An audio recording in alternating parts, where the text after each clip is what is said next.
दोस्तों, मैंने आज एक आर्टिकल पढ़ा और वो आर्टिकल पढ़ने के बाद मुझे लगा कि मुझे इस पर एक वीडियो बनाना चाहिए और इस वीडियो पर मैं डिस्कस करूंगा नेगी भाई के साथ उस खबर के बारे में। खबर ये है नेगी भाई कि पाकिस्तान का एक हिंदू क्रिकेटर है जो अपने समय का एक बहुत ही बेहतरीन क्रिकेटर था। वो आज इतना मजबूर हो चुका है कि वो पाकिस्तान में नहीं अमेरिका में रह रहा है। अमेरिका में रह रहा है और उसने अमेरिका की धरती से पाकिस्तान के क्रिकेटर शाहिद अफरीदी की पोल खोली है। उनका असली चेहरा सबके सामने वो लेकर आ गए। उन्होंने बहुत गंभीर आरोप लगाए हैं शाहिद अफरीदी और कुछ अन्य पाकिस्तानी क्रिकेटरों के। लेकिन यहाँ पर मैं तेरे को ये बता दूं, सबसे पहले तो ये बात जानना बहुत जरूरी है कि दानिश कनेरिया जिसके बारे में तू बात कर रहा है वो पाकिस्तान के कितने बड़े क्रिकेटर थे। दरअसल उन्होंने 61 मैच, जहां तक मुझे याद है 61 टेस्ट मैच उन्होंने टेस्ट मैच पाकिस्तान के लिए खेला है और 261 विकेट तीन के इकोनॉमी से। हाँ, उन्होंने 261 विकेट उन्होंने लिए हैं और 3 के इकोनॉमी रेट। बिल्कुल। तो मुझे लगता है कि अगर उन्होंने कुछ आरोप लगाए हैं तो ये मुझे लगता है कि अगर कोई छोटा मोटा क्रिकेटर अगर ये आरोप लगाता तो एक बार को समझ में भी आता, लेकिन ये कोई छोटा मोटा क्रिकेटर नहीं है। 61 टेस्ट मैच खेला हुआ पाकिस्तान का क्रिकेटर है, हिंदू क्रिकेटर है। शाहिद अफरीदी उन्हें मजबूर करते थे, फोर्स करते थे धर्मांतरण के लिए, मतलब कन्वर्जन कराना चाहते थे। वो हिंदू क्रिकेटर हैं और उन्हें हिंदू से मुसलमान में, इस्लाम में तब्दील करवाना चाहते थे शाहिद अफरीदी। ऐसा कहना है दानिश कनेरिया का। कई बार उन्हें फोर्स किया गया शाहिद अफरीदी और कुछ अन्य पाकिस्तानी क्रिकेटरों के द्वारा। ऐसा दानिश कनेरिया ने आरोप लगाया है अमेरिका की धरती से। वॉशिंगटन डीसी में वो एक समारोह में ये बोलते हुए दिखे और उन्होंने ये साफ तौर पर शाहिद अफरीदी और कुछ अन्य पाकिस्तानी क्रिकेटरों को घेरा। हाँ, लेकिन सबसे पहली बात तो ये बता दो ना, जिस टॉपिक पे तो बात कर रहा है मेरे भाई, पहली बात तो ये है कि दानिश कनेरिया ने पहली बार नहीं बोला है। बहुत बार उन्होंने ऐसे आरोप पाकिस्तान के प्लेयरों पर लगाए हैं। शोएब अख्तर ने उनका समर्थन भी किया है उस पर। बहुत बार उन्होंने लगाया। दूसरी बात, जो आज उनका आर्टिकल था जो मैंने भी पढ़ा, उसमें उन्होंने ये लिखा है कि भाई जो शाहिद अफरीदी थे उन्होंने उनको कन्वर्जन कराने को वो चाहते थे, उनका धर्म चेंज करने के लिए वो बोलते थे। और दूसरा, बहुत सारे, और इसी की वजह से बहुत सारे प्लेयर उनके साथ खाना भी नहीं खाते थे। ये एग्जैक्टली बोला है। भेदभाव करते थे। लेकिन दूसरा पॉइंट इसका ये, उन्होंने इस आर्टिकल में आगे ये भी बोला है कि वहीं एक और कप्तान इंजमामुल हक, इकलौते ऐसे कप्तान थे जो मेरा हमेशा सपोर्ट करते थे, जिन्होंने मेरे को पुश किया और जिनकी कप्तानी में वो खेले भी और अच्छा भी किया उनके कप्तानी में उन्होंने अच्छा भी किया था। लेकिन बात यहाँ पर यह है कि उन्होंने क्या कहा, उन्होंने ये कहा था कि भाई इंजमामुल हक ने हमेशा मेरा सपोर्ट किया, कभी भी ऐसी बात नहीं, उन्होंने कभी भी ऐसे बात नहीं करी और वो हमेशा मेरे सपोर्ट में दिखाई देते। बिल्कुल। और वहीं दूसरी तरफ इंजमामुल हक भी वहां पर कैप्टन थे उस टाइम पे, और उसके बाद शाहिद अफरीदी वहां के कैप्टन बने। तो इन दोनों के कैप्टनशिप उन्होंने खेला है। तो मुझे लगता है कि ये बहुत ही गंभीर आरोप है और ये मतलब पाकिस्तान के कुछ प्लेयर जिनकी मानसिकता ऐसी होती है, उनकी मानसिकता को दिखाता है। हाँ, मतलब वही शाहिद अफरीदी जो बड़ी बड़ी बातें करते हैं पाकिस्तान के टेलीविजन चैनल पर आकर, बड़ी बड़ी मतलब ज्ञान देते हैं, वो ज्ञान देते फिरते हैं सभी को, धर्म का ज्ञान और ना जाने कितने तरह का ज्ञान वो देते हैं। उनको आज पूरी तरह से एक्सपोज करके रख दिया है दानिश कनेरिया ने अमेरिका की धरती से।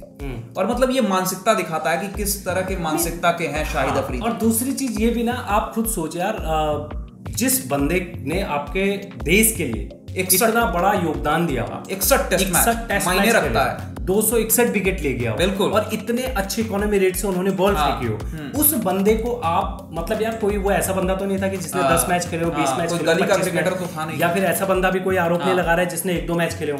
पाकिस्तान के लिए जिसने अपनी आधी जिंदगी क्रिकेट में बिता दी, 61 मैच खेले उसने यार, और कई बार उसमें बाहर हुआ, कई बार अंदर हुआ। उसके साथ पॉलिटिक्स हमेशा रही दानिश कनेरिया के साथ। इस बारे में कोई भी पाकिस्तानी क्रिकेटर, जितने भी ये वहां पर यूट्यूब चैनलों पर आज बैठते हैं, उनके ऊपर कभी कोई बात नहीं करता। इनको बात क्या करना होता है, विराट कोहली के साथ कंपेयर कर दो, बाबर आजम को, या फिर कुछ और भी, है ना। तो उनके ऊपर बात करनी चाहिए जो आज तक उनके ऊपर कभी बात नहीं करी। और इसीलिए वो आज मजबूर है कि भाई बाहर की धरती यानी कि अमेरिका से वो बोल रहा है कि भाई मेरे पे इस तरीके से चीजें हुई हैं। और ये उन्होंने पहली बार नहीं, बहुत बार ये आरोप लगाए। और पाकिस्तान के जो शाहिद अफरीदी हैं, उनका जो मानसिकता है, उनकी इसी मानसिकता का नतीजा है कि आज पाकिस्तान के लिए इंग्लैंड से भी एक बुरी खबर आई है। इंग्लैंड में एक टूर्नामेंट होता है नेगी भाई, 100 बॉल का टूर्नामेंट होता है, 100 बॉल क्रिकेट। उस टूर्नामेंट में आपको हैरानी होगी जानकर कि 50 पाकिस्तान के क्रिकेटरों ने अप्लाई किया था खेलने के लिए। 45 मेंस क्रिकेटर और 5 वुमेन्स क्रिकेटर पाकिस्तान की, एक को भी जगह नहीं दी गई। क्या एक को भी जगह नहीं दी गई? मतलब इंग्लैंड क्रिकेट बोर्ड ने? हाँ, जिसमें से एक को भी जगह नहीं मिली है। नहीं, सबसे फनी चीज तो ये है पहली बात, हाँ, कि भाई 50 बंदों ने अप्लाई किया। हाँ, एक नहीं, 10 नहीं, 20 नहीं, 25 नहीं, 50 बंदों ने अप्लाई किया। तो इससे दिखाता है कि भाई आपके देश में क्रिकेट का क्या स्तर है। दूसरी चीज, 50 में से भी एक को जगह नहीं मिलना। 45 मेल प्लेयरों ने अप्लाई किया था इंग्लैंड क्रिकेट टीम में, वहां खेलने के लिए। एक को भी जगह नहीं मिली। एक को भी सेमलेस। मुझे लगता है कि इससे ज्यादा फनी चीज और सेमलेस पाकिस्तान क्रिकेट के लिए कभी नहीं हो सकता। हाँ, क्योंकि पाकिस्तान के जो क्रिकेटर्स हैं उनकी जो मानसिकता है, वो जिस तरह से बर्ताव करते हैं, जो मतलब बड़ी बड़ी बातें करते हैं, मतलब ढाक के 3 बात, दिखाते कुछ हैं, होते कुछ हैं, तो इसलिए यही नतीजा है कि उनको जगह नहीं दी गई। दूसरी तरफ मैं तो यही कहूंगा कि अगर शाहिद अफरीदी जब कप्तान थे, अगर वो आने वाली पीढ़ी को कैसे सुधारा जाए, उनके क्रिकेट को कैसे सुधारा जाए, अगर इस पे काम किया होता, ना बजाय ना कि इसके कि दानिश कनेरिया को कन्वर्जन करने के बारे में बोलते हैं, तो उनके धर्म परिवर्तन करने से ज्यादा अगर वो क्रिकेट पे फोकस करते कि आने वाली पीढ़ी, मतलब मैंने तो अच्छा खेल लिया, तो आने वाली पीढ़ी कैसे खेलेगी, उसके ऊपर अगर ध्यान दिया होता, तो मुझे लगता है कि ये स्थिति आज पाकिस्तान की नहीं होती कि आज 50 इंटरनेशनल बेइज्जती है। हाँ, 50 प्लेयर आपके वहां अप्लाई कर रहे हैं और उसके बाद एक का भी उसमें सिलेक्शन ना होना, ये अपने आप में शर्म, मतलब शर्मनाक है यार, शर्मनाक है। आईपीएल को लेकर एक सबसे बड़ी खबर ये है कि यार आईपीएल में दिल्ली को एक बड़ा झटका लगने वाला है, बहुत बड़ा झटका लगने वाला है, और मतलब लग चुका है। एक्चुअली में जो उनके प्लेयर है हैरी ब्रूक इंग्लैंड के, उनको 2 सीजन के लिए बैन कर दिया बीसीसीआई। मतलब 2 साल के लिए वो बैन हो चुके हैं। 2 साल के लिए मतलब वो बैन हो चुके हैं। आईपीएल भी नहीं खेल पाएंगे, ऑक्शन में भी अप्लाई नहीं कर पाएंगे। हाँ, 2 साल के लिए उनको बैन लग चुका है। तो मुझे लगता है कि दिल्ली के लिए बहुत बड़ा झटका है। और कितना बड़ा झटका मानते हो? हाँ, मतलब जो नियम है ना, पहले नियम समझा देता हूँ। जो दर्शकों को नियम नहीं पता है, उनको नियम क्लियर कर देता। रूल जो है इसी सीजन बना था कि बैन क्यों हुए। ऑक्शन से पहले ही ये रूल बना था। बीसीसीआई ने ये रूल बनाया है कि कोई भी क्रिकेटर ऑक्शन के लिए अप्लाई करता है, रजिस्टर करता है, और अगर उसे ऑक्शन में खरीद लिया जाता है और उसके बाद अगर वो अपना नाम वापस ले लेता है आईपीएल सीजन से ठीक पहले खेलने से, तो फिर उसे 2 सीजन के लिए बैन कर दिया जाता है। वो ना तो खेल पाएगा 2 सीजन, और ना ही 2 सीजन जो ऑक्शन होगा उसमें अप्लाई कर पाएगा। तो हैरी ब्रूक के साथ भी यही रूल अप्लाई हुआ, और 2 सीजन के लिए यानी 2 साल के लिए पूरा हैरी ब्रूक बैन हो चुके हैं आईपीएल से। ये हैरी ब्रूक बैन तो हो चुके हैं 2 साल के लिए। और मुझे लगता है कि दिल्ली डेयरडेविल के लिए झटका इसलिए भी है क्योंकि इस बार ऋषभ पंत भी वहां नहीं है। ऋषभ पंत भी नहीं है, और हैरी ब्रूक अच्छा खेलते हैं, नो डाउट, उसमें कोई यंग प्लेयर है, और ये भी उनके लिए झटका है। लेकिन सबसे अच्छी बात मुझे हैरी ब्रूक की ये लगी कि उन्होंने जाते जाते एक पोस्ट किया। उस पोस्ट में उन्होंने लिखा कि जितने भी दिल्ली के जो मेरे फैंस हैं उनको मैं बिना शर्त, वो उन्होंने माफी मांगी है, अनकंडीशनल अपोलोजाइज किया है। हाँ, उन्होंने माफी मांगी है। और मुझे लगता है ये तो हो गया पहली चीज। दूसरी चीज उनकी जो मुझे सबसे अच्छी ये लगी कि भाई एक प्लेयर जो आईपीएल में, मैं आपको बता दूं कि पहले सीजन में वो 4 करोड़ में बिके थे, और इस सीजन में वो 6 करोड़ 25 लाख में, तो 6 करोड़ 25 लाख में वो बिके थे इस सीजन में दिल्ली के लिए। तो मुझे लगता है कि, और उसके बाद उन्होंने कहा है कि देश को मैं आगे रखूंगा और देश के लिए मैं अभी फोकस करना चाहता हूं। मैं वही कह रहा हूं कि उन्होंने सबसे, उनकी दूसरी चीज अच्छी लगी कि उन्होंने ये आईपीएल क्यों छोड़ा। उन्होंने आईपीएल इसलिए छोड़ा, उन्होंने उस पोस्ट में आगे लिखा है कि भाई मैं अपने देश के लिए, मतलब जो खेलता हूं, फोकस करना चाहता हूं। हाँ, मैं अपने देश के लिए अभी मैं फोकस करना चाहता हूं, इसलिए मैं आईपीएल का ये सीजन छोड़ रहा हूं। उन्होंने क्लियर बोला कि मतलब इंग्लैंड क्रिकेट जो है ना अभी बहुत ही बुरे स्टेज से, क्योंकि चैंपियन ट्रॉफी में एक भी मैच नहीं जीतना, बुरे स्टेज से गुजर रही है। तो ऐसे में मेरा भी ज्यादा फोकस उधर करना है। हाँ, तो उनको ज्यादा इंपॉर्टेंट है कि मैं उधर ज्यादा फोकस करूं। अपने देश के लिए जो सैक्रिफाइस उन्होंने दिखाया है, जो करा है, और 6 करोड़, जहां पूरी दुनिया भर के क्रिकेटर ये सोचते हैं कि आईपीएल का सीजन कब शुरू होगा और वो कब आईपीएल खेलेंगे, तो मुझे लगता है कि यहाँ पर उनका ये सैक्रिफाइस मुझे लगता है कि अच्छा है, मतलब बिल्कुल ये काबिले तारीफ है। हाँ, तो यही है, उन्होंने बहुत बड़ा सैक्रिफाइस किया है। बिल्कुल सही कहा है आपने। चैंपियंस ट्रॉफी के सेमीफाइनल में तो हमने ऑस्ट्रेलिया को पीटा ही पीटा, लेकिन आज एक बार फिर से एक प्लेयर है जिसके बारे में मैं क्या कहूं। मैं बस इतना ही कहूंगा कि कुछ क्रिकेटर होते हैं ना कि भाई, जो किसी टीम के खिलाफ अच्छा खेलने के लिए और उन्हें तोड़ने के लिए बने, और उनका जन्म ही उन्हें तोड़ने के लिए होता है। उन्हीं में से एक है हमारे युवराज सिंह, हमारे यूवी भाई।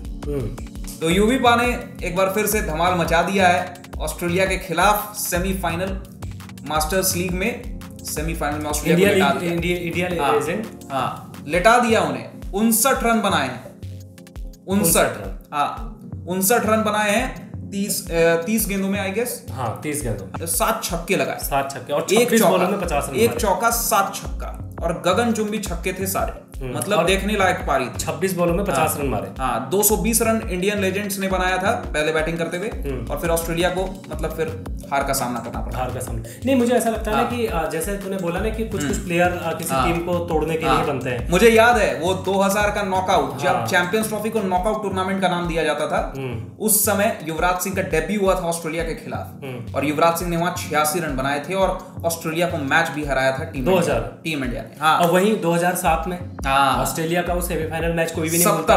70 रन उन्होंने वहां पर बनाए थे। क्या खतरनाक पारी थी। वो पारी कोई भी नहीं भूल सकता। कोई नहीं। 2011 ऑस्ट्रेलियंस के सपने में आती है आज भी। और 2011 में 2011 पे भी उनका वो मैच 56 रन बनाए थे। वो पारी 57 रन बनाए थे। वो मैच कोई भूल नहीं सकता। तो मुझे लगता है कि ऑस्ट्रेलिया के खिलाफ वो हमेशा से, आज वो रिटायर भी हो चुके हैं, उसके बाद भी वो जिस तरीके से यार खेलते हैं, मुझे लगता है कि आज भी मेरा मन करता है ना कि आज भी उनको बुला लो यार, टीम इंडिया में आ जाओ, ये नीली जर्सी पहनो और खेलो। वो तो भला हो कि श्रेयस अय्यर नंबर 4 पर अब फिट हो गए हैं, नहीं तो कुछ दिनों तक तो हाल तक हम याद कर रहे थे युवराज सिंह। हाँ लेकिन और दूसरी चीज, हाँ युवराज सिंह को मुझे थोड़ा अभिषेक को जब मैं देखता हूँ तो मुझे उनकी याद आती है कि यार हाँ अभिषेक शर्मा उनका जो चेला है, उनका बिल्कुल स्टूडेंट भी है, उन्हीं के पद चिन्हों पर चल रहे हैं। तो उनको देख के मुझे थोड़ा सा ऐसा लगता है कि यार मैं युवराज सिंह को देख रहा हूँ, और युवराज सिंह मतलब फिर से ग्राउंड पे खेल रहे हैं। तो मुझे लगता है कि वही बैट स्विंग, वही बैट का फ्लो,